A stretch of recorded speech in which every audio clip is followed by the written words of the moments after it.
here to help us gauge the market reaction to Greece is a banker who oversees $200 billion. Stefan Keitel is the Chief Investment Officer for Credit Suisse Asset Management and Credit Suisse Private Banking. He's here in New York this morning. Stefan, what happens if George Papandreou, the Greek Prime Minister, loses this confidence vote today?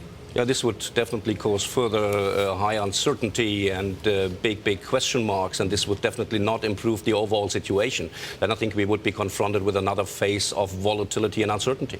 Do you believe, as the person who has to make investment allocation decisions for $200 billion, that Greece really is Europe's Lehman Brothers, that if situation doesn't get sorted out, there is more than just uncertainty and more than a little bit of volatility, something cataclysmic in the future for Europe and perhaps the global financial markets? I would like to put it in that way. I think it's the most serious risk factor we have for the overall situation. And I think it's not so much about the growth attribution of Greece, for example. It's rather what about the banks? And it's also rather what about the contagion situation with regard to the situation in Spain and in Italy. I think these are the factors we have to focus on. And there are, of course, lying the biggest risks.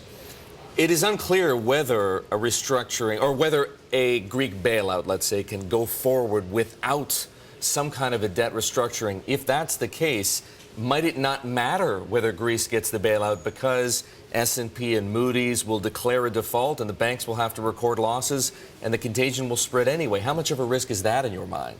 Yeah, of course, it's a serious risk, but I want to repeat what I said over the last days and weeks and months. I think the Eurozone responsibles and also the ECB, they will definitely do everything they can to keep the situation under control. Now, unfortunately, the power is not anymore at the Greek government, it's rather on the streets, and that's an additional risk factor. Though, of course, we cannot rule out that the situation will further deteriorate, but we hope that they will find a kind of solution at the end of the day to avoid that kind of default, and it's all about the definition of a default, and they can go for a kind of rollover strategy because, as I said before, I think it's extremely crucial to keep the situation stable, especially for the banks. Given the lack of clarity in Greece, given how no one really knows who ultimately holds the cards, whether it's the rating agencies, whether it's the Greek government, whether it's the ECB, the EU, the IMF, who knows? What I want to know from you is why you're so bullish. You like risk right now. You like equities. You think emerging markets are going to rebound. It's time to be investing in commodities. Help me understand how you reconcile the risks in Greece with your macro view.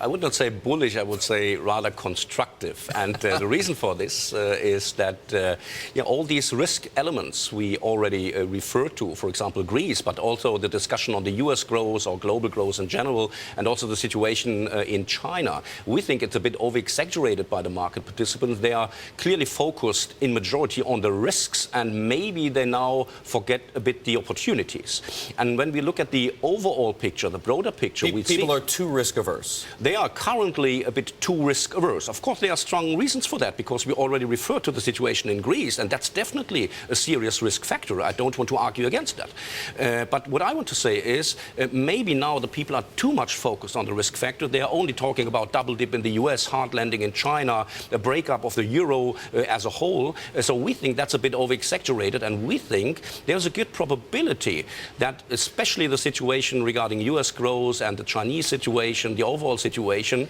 there the risks will rather fade out a bit to the positive over the next 1 to 3 months. And then we should also not forget, from a valuation point of view, I think things are clearly underpinning real assets in general and equity markets in particular. Because let's take the comparison equities versus bonds. At these levels, equities are much more attractive given the valuation and given the earnings growth and a stable situation in the corporate sector.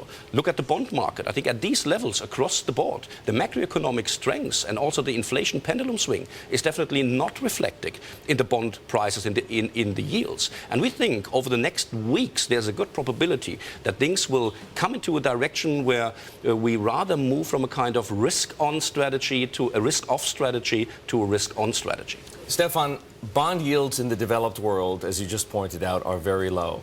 Now, traditionally, a low bond yield means a lack of inflation, and a lack of inflation because of a lack of growth. And that is the scenario playing out in the U.S. economy right now and in a good part of Western Europe. How can you be constructive, as you are, about equities given that situation? Because long-term, stocks need the economy to grow if companies are going to generate more profits. Yeah, that's absolutely right. And from a macroeconomic cycle point of view, we have strong reasons to rather believe in a kind of macro re-acceleration in the second half of 2011. We are not too surprised about the fact that we are now experiencing a kind of setback. It's a typical picture pattern of a so-called midterm cycle. So I think that's definitely not a too big surprise. And now, given the indicators we have, for example, out of the industrial production and also our view on the retail sales, especially given the fact that we have a relief in the commodity prices and also relief in yields, this clearly points to the fact that there is a good probability for re-acceleration of growth in the US. In addition, China also experienced a setback, but also here the government and also central bank is ahead of the curve. So also here, re-acceleration of growth in 2011, and inflation maybe reaches its peak. And that's an underpinning positive scenario for the risky assets and in particular for the equities. So, Stefan, what would you say to a client who really wants to take on risk? If there's one place in the world to go, what would it be? Would it be emerging market stocks? Would it be U.S. stocks? Would it be commodities? Would it be high yield debt? What to you seems the most attractive right now? It would be a diversified strategy, and don't throw your eggs into any one basket. Absolutely, but we would clearly recommend, and I hope that I made that message very clear, it's a time for real assets from a valuation point of view. Maybe not yet meaning over the next days, but over the next weeks and months, we think real assets are the place to be. So we recommend to be overweight equities, then to go to overweight commodities, also kind of real assets. And when we talk about the equity regions, we are also structurally bullish on the emerging markets because all the inflation pressure and central banks' behavior weighed on the emerging markets over the last 6 to 9 months. Now we think that's also minimum partially priced in, and so now the door is also open for a kind of good movement with regard to equity prices in the emerging markets. Stefan, great to have you here in the Inside Track. Thanks for stopping, guys. Stefan Keitel, the Chief Investment Officer of Credit Suisse Asset Management and Credit Suisse Private Banking. He oversees some $200 billion